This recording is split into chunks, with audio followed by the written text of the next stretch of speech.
Hey, what's up, guys? I'm working on 2013 Mustang V6. Helping out a sister take care of it. She triggered a few codes, a couple codes actually, but we're going to focus on the P0302, just a misfire in cylinder number 2. In order for me to get number 2 or get access to cylinder number 2, I had to take a bunch of stuff for me to access number 2. 1, 2, 3, right? So I got to it, pulled out the coil, and bam! Like, what the heck is this? Give you an idea what it should have looked like, as I got this from the other cylinder, right? What a comparison. I was able to get the spark plug, no problem. So I figured, oh man, I got to replace this. Says, I was told that it's always a good idea to, if you replace one, you replace the whole thing. So I started taking everything out, right? So I got to number 3. I got it out, no problem, right? Number 1, all the way over there. Man, that was gave me such a, that was a pain in the butt.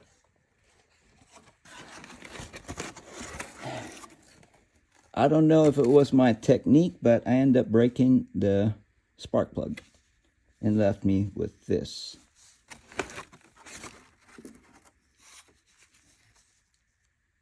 So it's like, what the heck? What am I going to do now?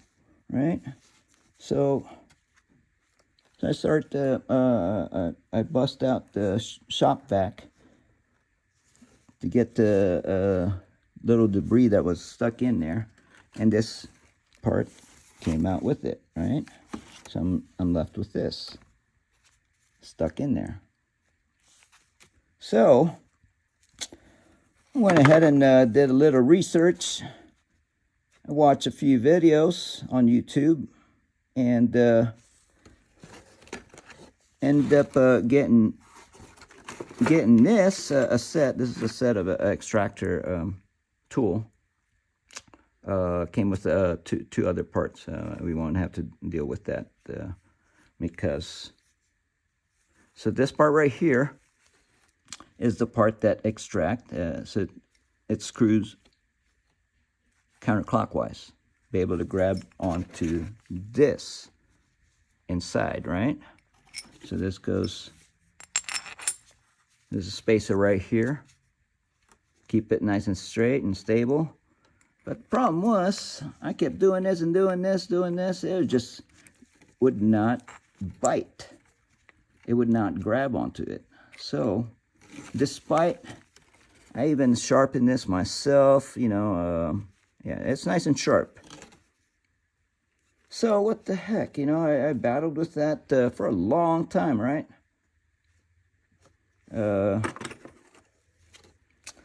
So, went back to watching YouTube again and see what other tools might work.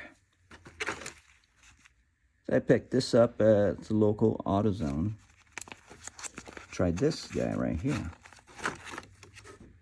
I like this, but the problem was it has a sharp edge on the edge right here, right, to grab onto whatever it needs to be extracted.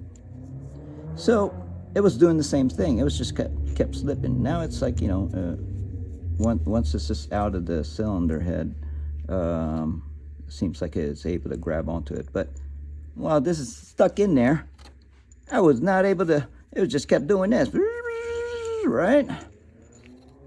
It would not grab. So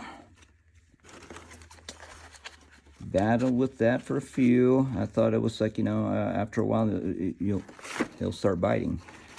Finally, I watched another guy on YouTube who used this. Not necessarily this particular brand, but I picked this up at Lowe's and you're welcome those. So I grabbed me one of these extractor set, and a few guys that I watched a video on used number 5. Number 5, right? So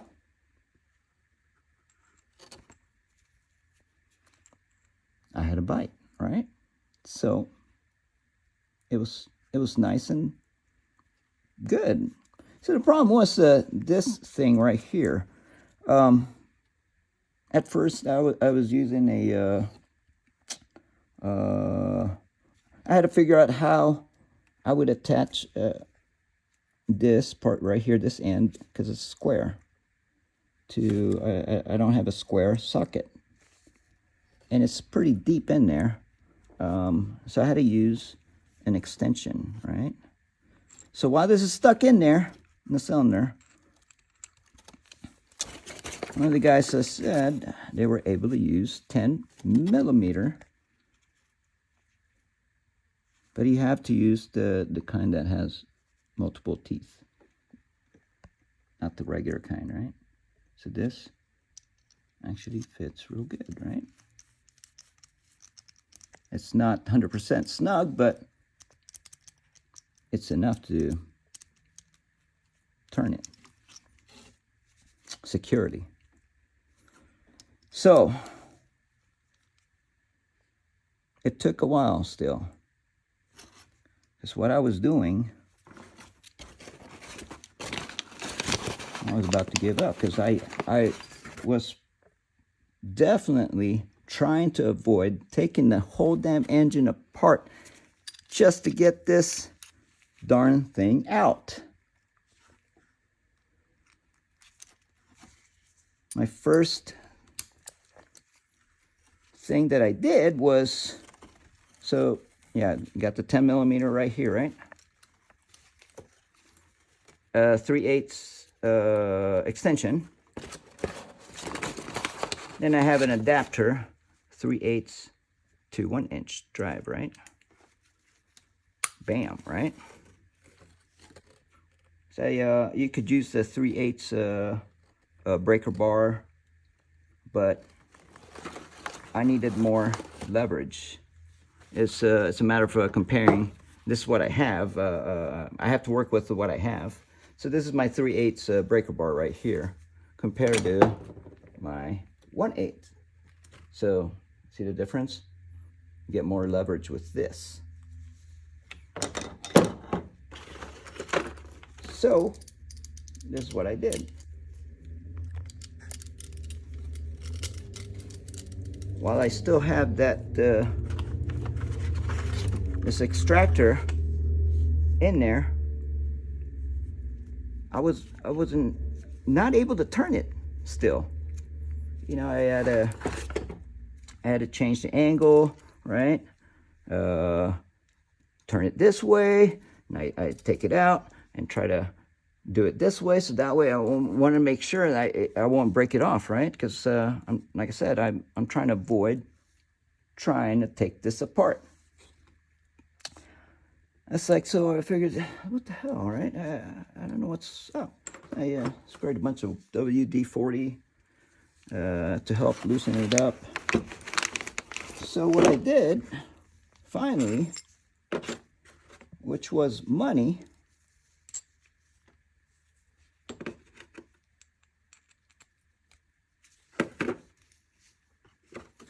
I used this from the initial extractor set,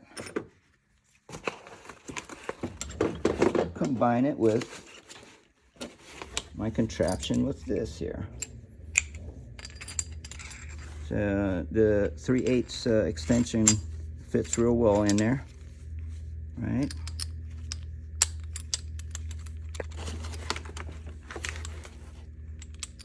So with this inside the cylinder, it helped stabilize the extension, the 3/8 extension, the socket wrench, right? Maybe that was it. I needed to keep it straight, so that way it's all even.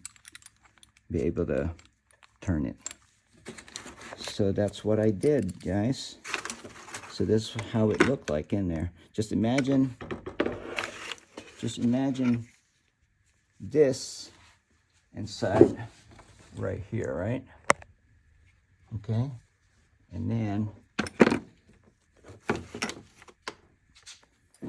so I went ahead and tried to fit through. Even with this, it's not like, you know, it's not even a 100% snug, but it kept it nice and straight.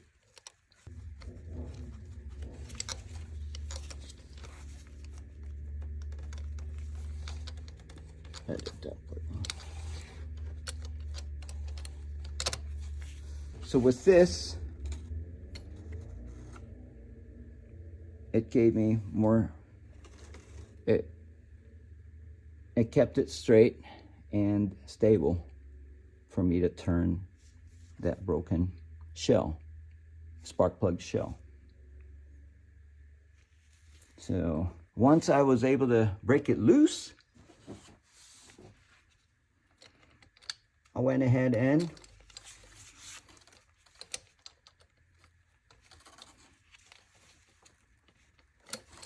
switched it to a regular ratchet.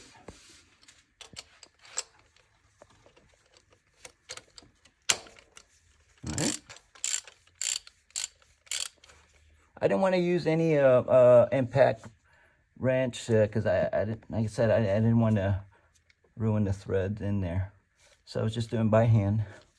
So that's how I was able to get it loose. That's how I did it. Man, that was a pain in the butt. I was able to get this guy out using this extractor bit. Number 5. Combination with this one right here. 10 millimeters with that teeth right there. Extension 3/8, because I don't know how it is other cars, but that thing is deep. With an adapter 3/8 to half inch drive and breaker bar and ratchet. That's it. Hopefully that helps.